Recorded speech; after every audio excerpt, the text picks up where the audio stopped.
times. He didn't get us with the huge error, but he did go the wrong way a couple times where he had to throw it away, or a couple times where he took off scrambling.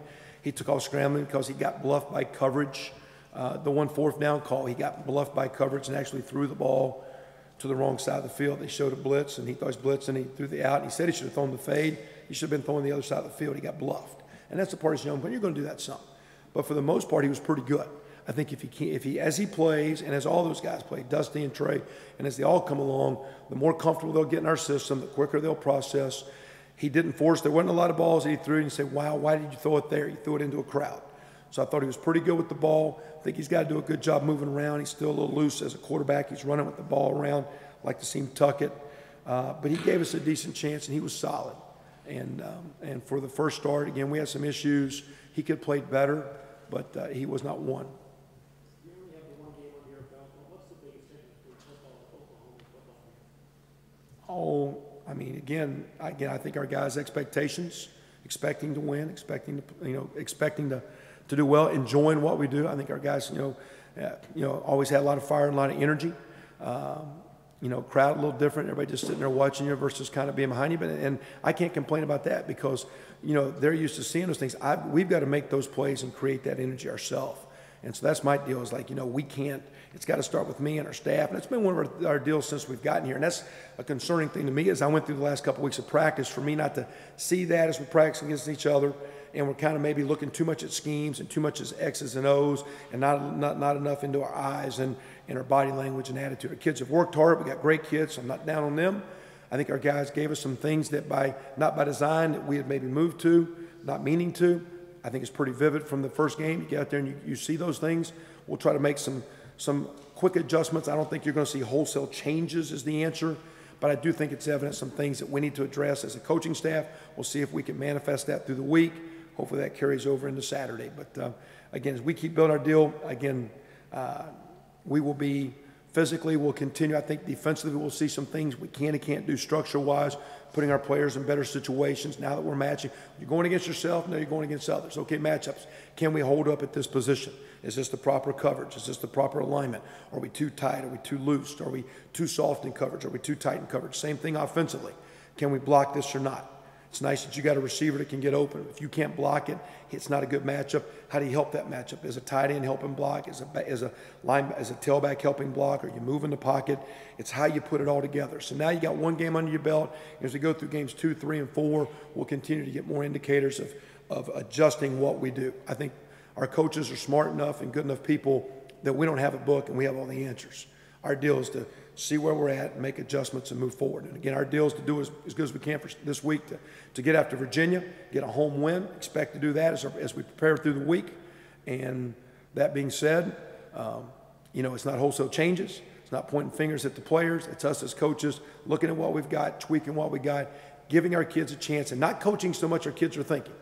We got to get our kids lined up, simple, sound, flying around, keep taking care of the ball, keep kicking it well, but we got to make some plays both sides of the ball.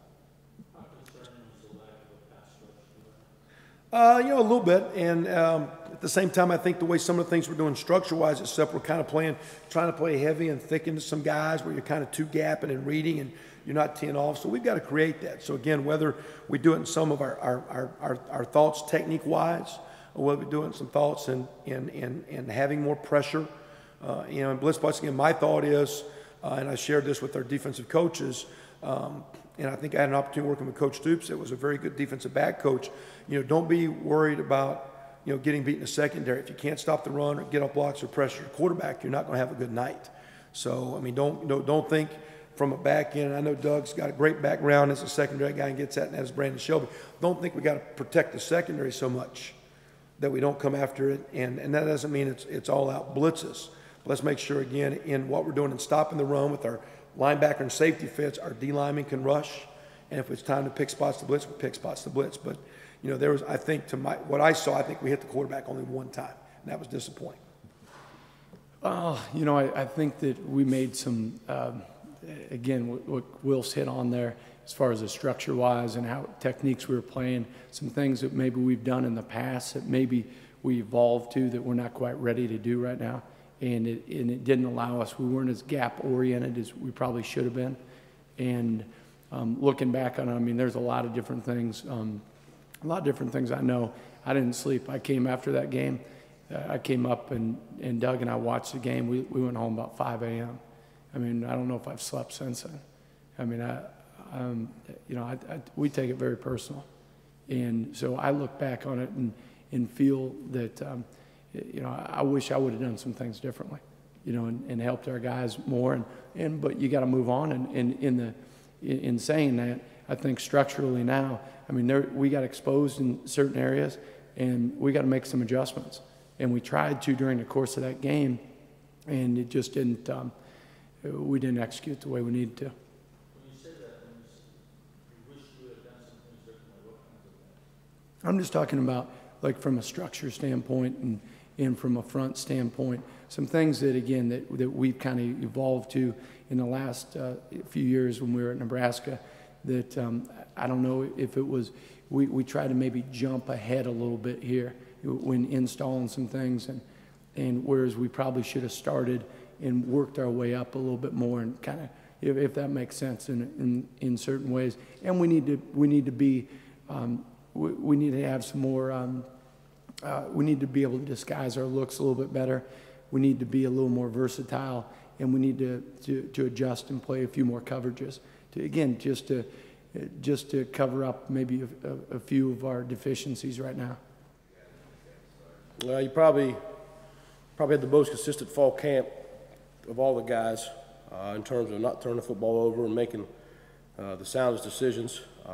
Dusty had a very good last 2 weeks of camp. Started off a little sluggish, a little inconsistent, but he really came on. Basically what I saw in the spring from him. So I think we have two really good ones in both Ed and Dusty. I told them both, I consider them both starters. It's just right now Ed's the most consistent, so we're going to go with Ed. But, knock on wood, hopefully nothing happens. But if something happens, we won't hesitate to fill in Dusty, because I think there's no drop-off at all. Where has he made his biggest strides since the spring?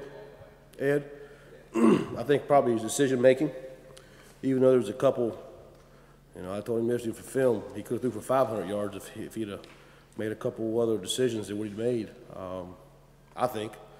But I think his decision-making has gotten better. His fundamentals still need work. That's a work in progress. I don't want to mess with him too much and screw him up. At the same time, we got to tighten his delivery down. Sometimes he's long with that, and that's just been natural for him. I think it's just I don't know if it's a habit or what it is, but we got to try to tighten him down a little bit as the season goes on without screwing him up, But I think his decision-making has been better. I think he's understanding what we're trying to get out of our offense, and so I think from spring to now, that's where he's progressed the most so far.